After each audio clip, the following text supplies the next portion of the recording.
Baik, salam saudara terkasih dalam nama Tuhan Yesus. Kebenaran firman Tuhan pada hari ini terambil dari Markus pasal yang keempat ayat 35 sampai ayat yang ke-41. Jadi kita akan berbicara tentang sebuah tema, yaitu bersama belum tentu percaya, tetapi percaya sudah pasti bersama gitu. Sekali lagi, bersama belum tentu percaya, tetapi percaya sudah pasti bersama gitu. Dalam Markus pasal yang keempat ayat 35 sampai 41. Saya akan membacakannya.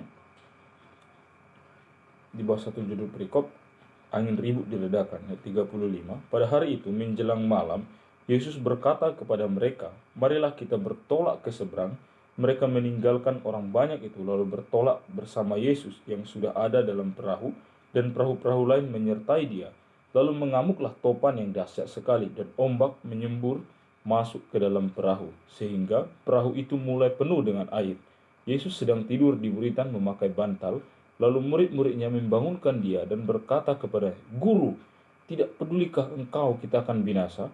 Ia pun bangun menghardik angin itu dan berkata kepada danau itu, "Diam, tenanglah." Lalu angin itu reda dan danau itu menjadi teduh sekali.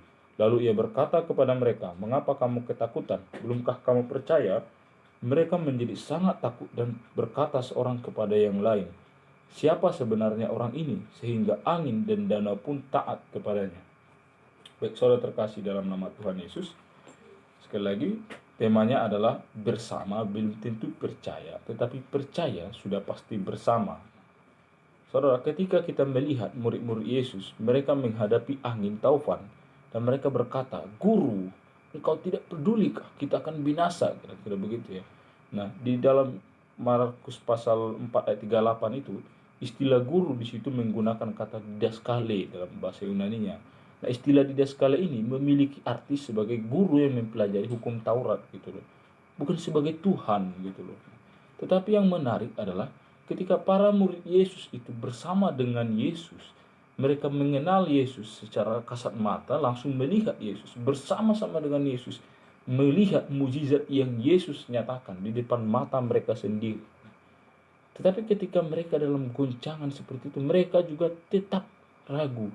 Bahkan mereka takut mati dan memanggil Yesus bukan sebagai Tuhan, tapi guru di sana gitu loh. Lalu bagaimana dengan saya dan saudara yang tidak melihat Yesus lagi secara kasat mata gitu loh? Apakah kita ketika kita selalu melihat mukjizat dan merasa diberkati oleh Tuhan, ketika kita menghadapi tantangan, lalu kita mulai meragukan bahwa Yesus adalah Tuhan, kita mulai meragukan itu gitu loh. Nah, dari sini para murid ini kita belajar bahwa ternyata melihat Yesus dengan kasat mata, melihat mukjizat sepanjang hari bersama dengan Yesus belum tentu menjamin bahwa imannya itu bertumbuh gitu loh. Jadi saudara jangan heran kalau lihat pada abad ke-21 ini ada banyak mukjizat yang bla bla bla begitu ya, tapi tidak lagi memprioritaskan Kristus. Ketika punya pencobaan, mulai meninggalkan Kristus. Ya, percaya Tuhan kamu pasti akan kaya gitu. Ketika diberikan percobaan, mulai meninggalkan Yesus gitu. Jadi tidak heran lagi gitu loh. Jadi saudara, kita sebagai orang Kristen, Kristen sejati ya, jangan pernah ketika percaya pada Yesus hanya berfokus pada mujizat dan berkat gitu. Tidak. Tapi fokus kita ketika menghadapi pencobaan adalah kita bertumbuh gitu loh. Kita tidak takut dengan badai itu, tetap mengakui Yesus sebagai Tuhan gitu loh. Nah, yang menarik dalam ayat 39 di sana dikatakan, ia pun bangun menghardik angin itu dan berkata kepada danau itu, "Diam, tenanglah." Lalu angin itu reda dan danau itu menjadi teduh sekali. Nah, saudara terkasih dalam nama Tuhan Yesus, ini adalah fenomena yang mengindikasikan fenomena supranatural. Tetapi ini juga menjadi fenomena yang spiritual juga. Kenapa? Ketika angin itu teduh, para murid memiliki rasa yang tenang gitu. Rasa takut tadi hilang, rasa cemas itu hilang gitu loh. Nah, saudara terkasih dalam nama Tuhan Yesus, di ayat 40 ada retorika yang Yesus gunakan. Saya akan bacakannya. Lalu ia berkata kepada mereka, "Mengapa kamu ketakutan? Belumkah kamu percaya?" gitu loh. Nah, pertanyaan Yesus ini adalah permainan kata yang langsung sebenarnya menjawab dari pertanyaan pertama. Mengapa kamu takut? Gitu. Itu pertanyaan pertama. Tapi pertanyaan kedua sebenarnya adalah jawaban dari pertanyaan pertama. Perhatikan ya. Lalu ia berkata kepada mereka, "Mengapa kamu ketakutan? Jawabannya, belumkah kamu percaya gitu? Berarti yang menjadi permasalahan, substansi dari problema saat itu yang ada dalam pikiran dan hati para murid adalah mereka belum percaya secara utuh gitu. Saudara terkasih dalam nama Tuhan Yesus, mungkin kamu atau saya, kita bisa saja menjadi orang yang dibilang saya percaya Yesus gitu. Tapi ternyata di dalam pencobaan kita tidak percaya Yesus gitu. Jadi itu bukan percaya Yesus yang sejati. Kata percaya yang sejati itu adalah ketika dia tidak melihat namun bersama dengan Yesus gitu. Nah, di situ.